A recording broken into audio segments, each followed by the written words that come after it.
la convocatoria inmediata a elecciones legislativas y presidenciales. Comparezco para decirles que no es posible avanzar, resolver los problemas de las familias ecuatorianas, enfrentar los profundos desafíos a los que nos somete la inseguridad y el terrorismo, con una asamblea que tiene como proyecto político la desestabilización del gobierno, de la democracia y del Estado. Desde el inicio de mi gestión, en 4 ocasiones, un sector de la política nacional ha intentado deponer al gobierno democráticamente elegido.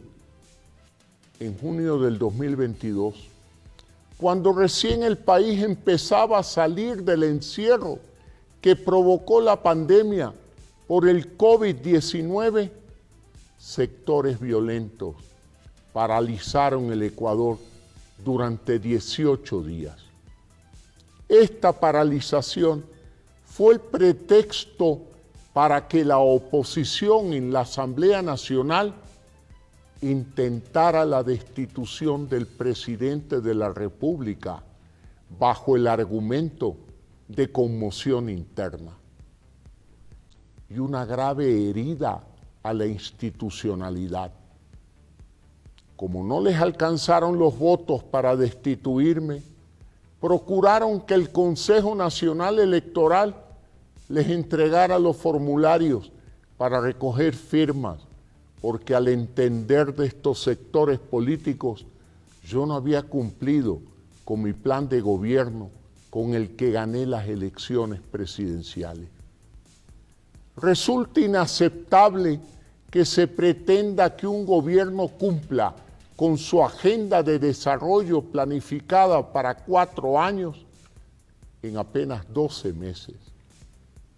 Este proyecto desestabilizador subió de nivel con el bloqueo de las iniciativas legislativas presentadas por el Ejecutivo.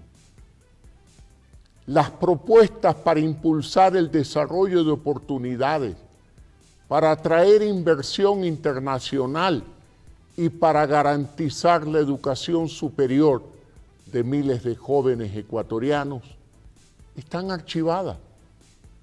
Otros proyectos, como la Ley de Recursos Hídricos, han sido relegados de la agenda legislativa.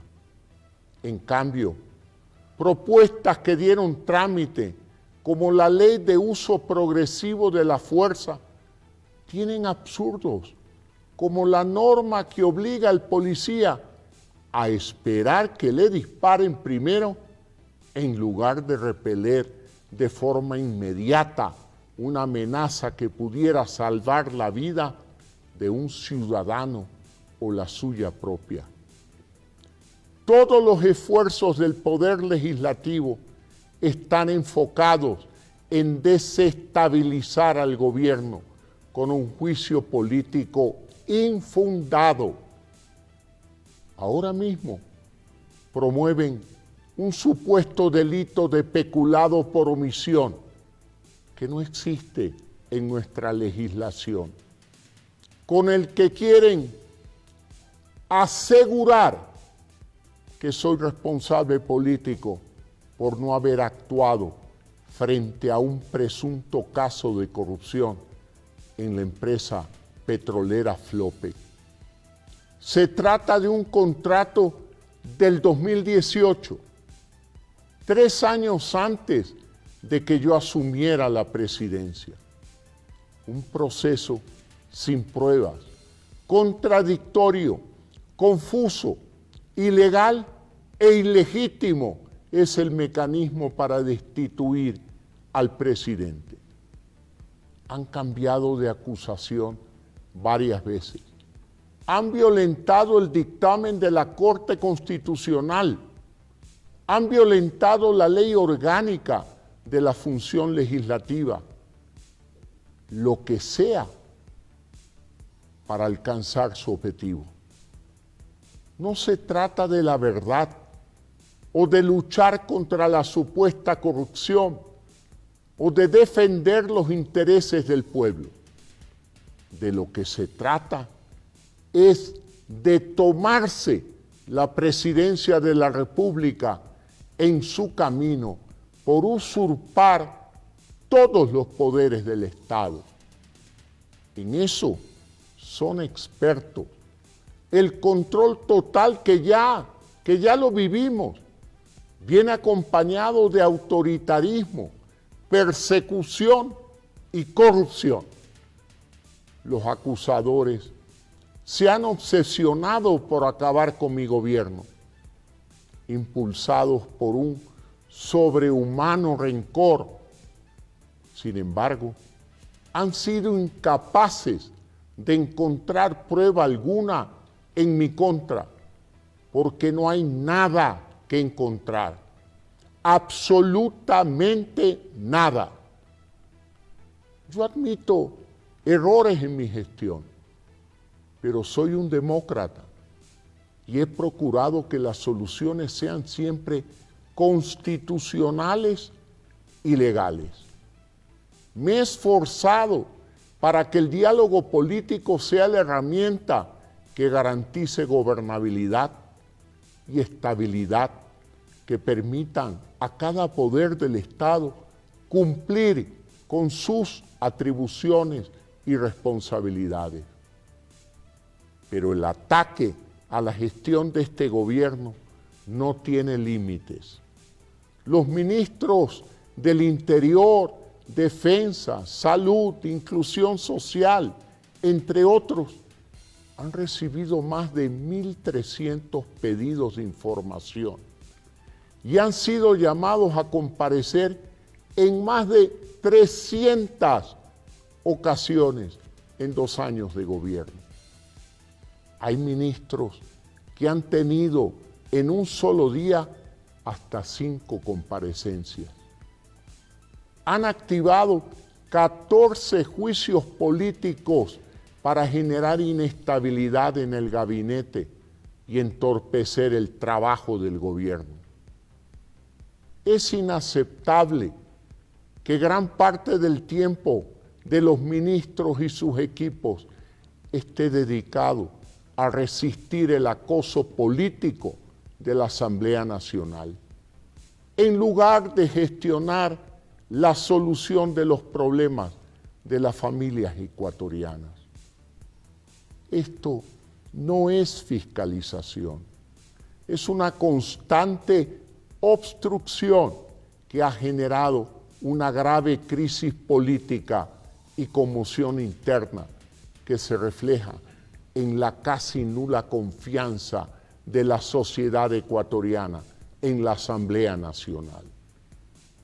Para dar una salida constitucional al Ecuador, he decidido aplicar el artículo 148 de la Constitución de la República, que me otorga la facultad de disolver la Asamblea Nacional por grave crisis política y conmoción interna, para lo cual he firmado el decreto ejecutivo número 741. Además, he solicitado al Consejo Nacional Electoral la convocatoria inmediata a elecciones legislativas y presidenciales para el resto de los respectivos periodos. Esta es una decisión democrática, no solo porque es constitucional, sino porque le devuelve al pueblo ecuatoriano, a ustedes, el poder de decidir su futuro en las próximas elecciones.